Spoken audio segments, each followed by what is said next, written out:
Bonjour Julien Audoul. Bonjour. Merci d'être avec nous ce matin sur Sud Radio. Emmanuel Macron qui doit prendre la parole d'ici la fin de la semaine.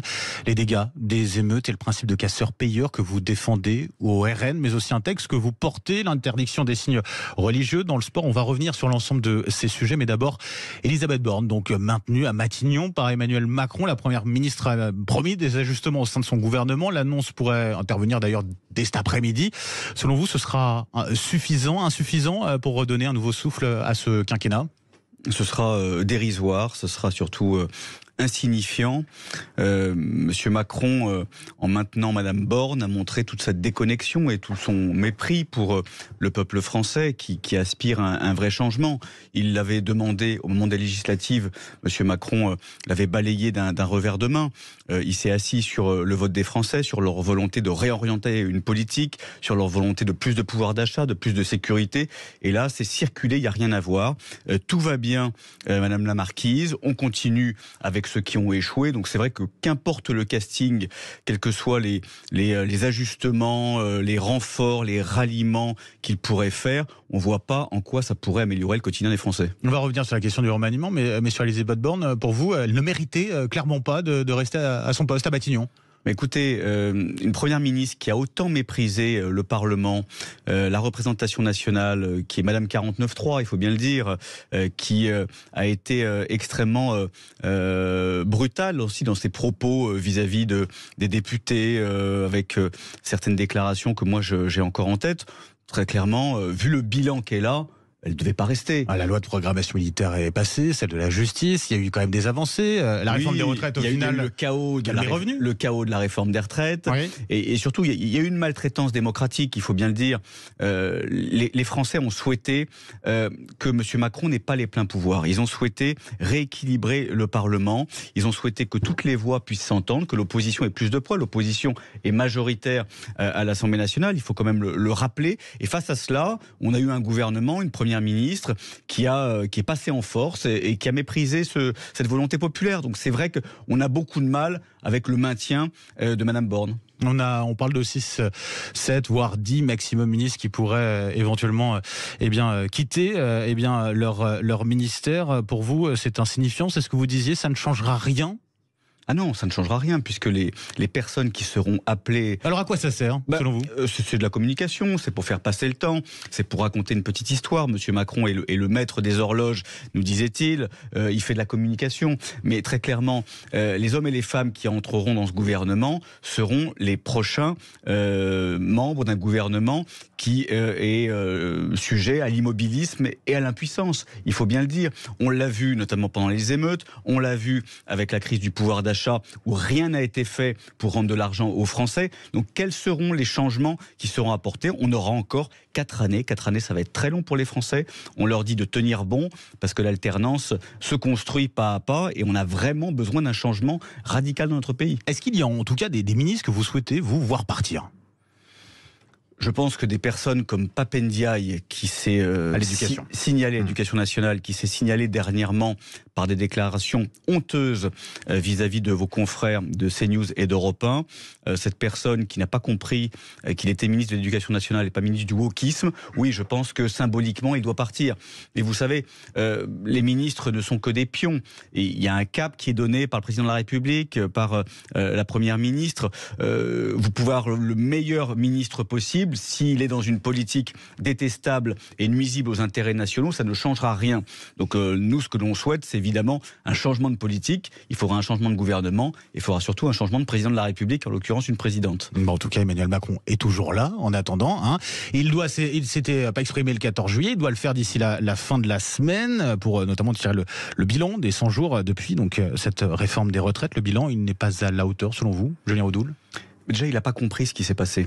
Il n'a pas compris, quand il nous a sorti cette petite phrase, personne ne pouvait prévoir. Si, tout le monde pouvait le prévoir. Tout le monde pouvait le prévoir parce que nous avons des émeutes urbaines régulières depuis une vingtaine d'années. Je rappelle Vaux-en-Velin au début des années 90, les émeutes dans les banlieues en 2005. Donc tout le monde pouvait le prévoir. Même Gérard Collomb, en son temps, avait alerté le gouvernement en disant que nous n'étions plus côte à côte, mais face à face. Donc s'il n'a pas pu prévoir, s'il ne comprend pas ce qui se passe, effectivement, si le diagnostic n'est pas le bon, il ne pourra pas apporter le remède. Les remèdes, on les connaît. C'est sur l'immigration, c'est sur l'assimilation, c'est sur le retour de l'autorité, de l'ordre. C'est évidemment sur la responsabilisation générale et notamment des familles de délinquants multirécidivistes. Donc toutes ces mesures que nous préconisons, elles sont balayées, elles sont méprisées. Sur ce point, Emmanuel Macron a dit quand même qu'il envisageait d'attaquer financièrement, justement, de pénaliser financièrement les familles. Il envisage, mais nous on ne veut pas qu'il envisage, nous on veut qu'il fasse. C'est ça le problème. Il envisage, il consulte, il suggère, il propose. On a besoin d'un président qui est dans l'action, qui agit. Et là, il y a urgence, parce que la crise que nous venons de traverser est extrêmement grave pour la cohésion nationale, pour la sécurité des Français. Et si rien n'est fait, nous aurons d'autres émeutes encore plus graves dans quelques semaines, dans quelques mois, dans quelques années. Donc vous n'attendez rien du discours à venir d'Emmanuel Macron? Mais je pense que les Français n'attendent rien. Et ça tombe bien, parce qu'Emmanuel Macron n'a rien à leur proposer. Donc finalement...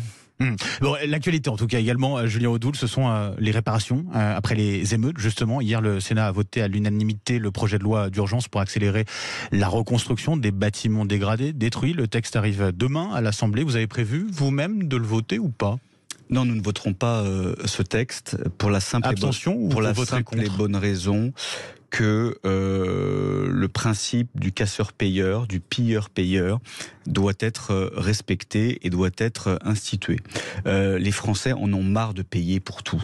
Ça fait une trentaine d'années qu'ils payent pour les quartiers difficiles de notre pays. Ils payent via la politique de la ville qui a coûté plus de 100 milliards d'euros. Avec leurs impôts, ils ont tout payé. Ils ont payé les infrastructures, ils ont payé les services publics, ils ont payé pour les clubs de sport, ils ont payé pour les médiateurs. Ils ont tout payé. Voilà. Et en retour, vous avez une bande de sauvages qui régulièrement dévaste, saccage et pille. Donc non, à un moment donné, il faut dire stop. Donc vous allez voter contre cette loi? Oui, nous voterons contre cette loi, effectivement. Nous l'expliquerons. Pourtant, ça permet en l'occurrence de reconstruire au plus vite, par exemple, les commissariats, ça permet faire revenir, d'éviter que ces quartiers soient... Ce que nous souhaitons, c'est que ce soit les délinquants qui payent. Ce n'est pas aux honnêtes gens de payer les saccages et les émeutes.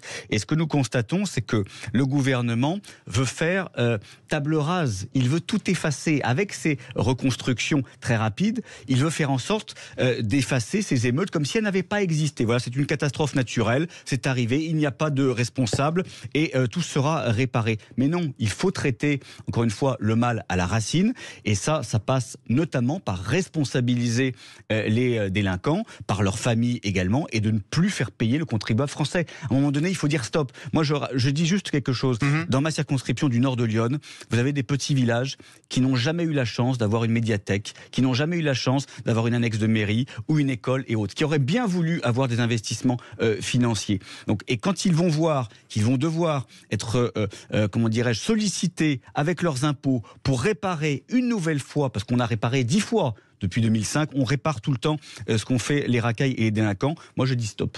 Donc les commissariats, on les reconstruit pas tout de suite. Mais évidemment que les commissariats vont être reconstruits, c'est pas le sujet. Nous, ce que nous disons, c'est que la crise que nous venons de traverser est extrêmement grave et que symboliquement et pragmatiquement, il faut un changement. Il faut un changement de cap et arrêter de faire payer toujours les mêmes. Alors ça peut séduire sur le papier, cette notion, ce principe de casseur-payeur, mais est-ce que c'est vraiment réalisable? Comment fait-on concrètement? Faut une nouvelle loi pour ça?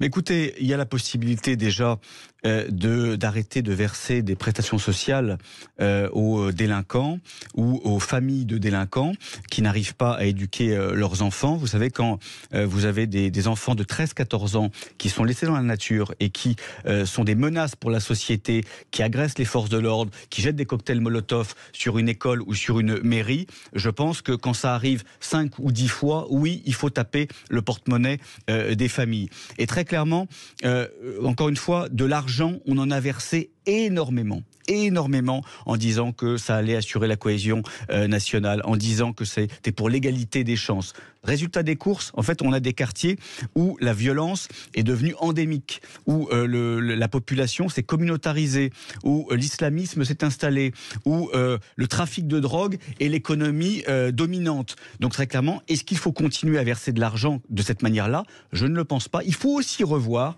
la manière dont les pouvoirs publics, via la politique de la ville ont gaspillé l'argent des Français, parce que je le rappelle, au fait de compte, c'est toujours l'argent des Français. Un tout autre sujet maintenant, Julien Audoul, l'électricité, le tarif réglementé va augmenter de 10% au 1er août prochain, après une hausse déjà de 15% en février dernier. Ça vous scandalise ? Oui, ça nous scandalise par rapport aux promesses de Monsieur le maire, notamment, qui avait garanti, mais c'est une nouvelle garantie de Monsieur le maire qui ne garantit jamais rien finalement, c'est 25% de hausse.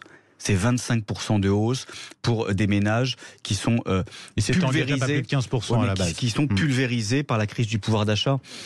Moi, je rencontre beaucoup dans le nord de Lyon des familles qui n'arrivent plus à se nourrir, qui font des arbitrages entre le plein de courses et le plein d'essence. Et cette nouvelle hausse, évidemment, est un drame.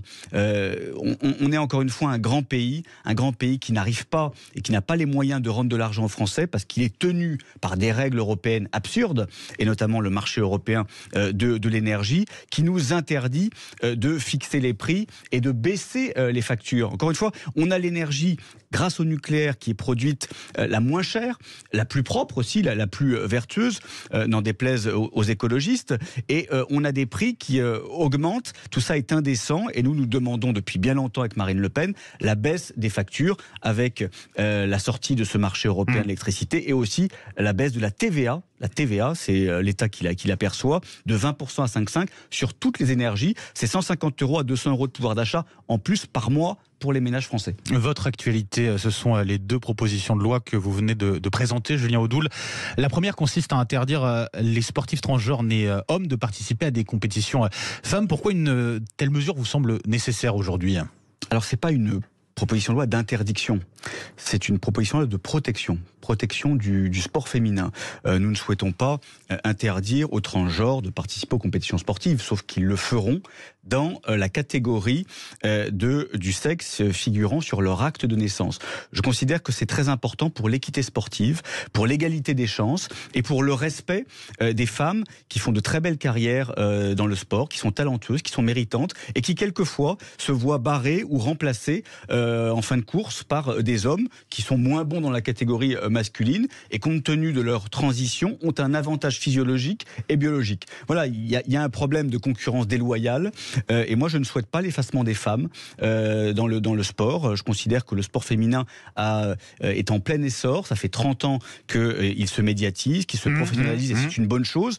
Pourquoi aujourd'hui vouloir les remplacer, les effacer et les mettre en concurrence avec des athlètes qui, encore une fois, bénéficient, si je peux me permettre, d'une forme de dopage. Mais les personnes transgenres vont vous dire, voilà, ce n'est pas mon genre, je ne vais pas concourir dans une compétition, dans une catégorie où je ne me reconnais pas. Vous allez les exclure de fait. Non, c'est pas les exclure. Vous savez, avec ce principe-là de laisser la liberté aux athlètes transgenres, on exclut des femmes. On exclut des femmes et on sanctionne des femmes. Ça a été le cas beaucoup aux États-Unis. On voit qu'il y a eu des décisions qui ont été prises en France, notamment l'Union cycliste internationale ou la fédération d'athlétisme. Oui. Voilà, qui notamment a vu qu'il y avait un problème de fond, à la fois sur l'équité, sur les performances sportives et ensuite même sur les vocations. Vous savez, un grand nombre de femmes peut-être ne voudront plus mener des carrières dans le sport, des carrières de haut niveau, si en fin de compte elles sont barrées par des hommes. Vous estimez que cette proposition de loi elle est consensuelle, sauf que la ministre des Sports en l'occurrence n'est pas de votre avis. Elle veut même lancer un groupe d'experts à l'automne pour favoriser l'inclusion des personnes transgenres donc dans le sport. On est loin du consensus tout de même là.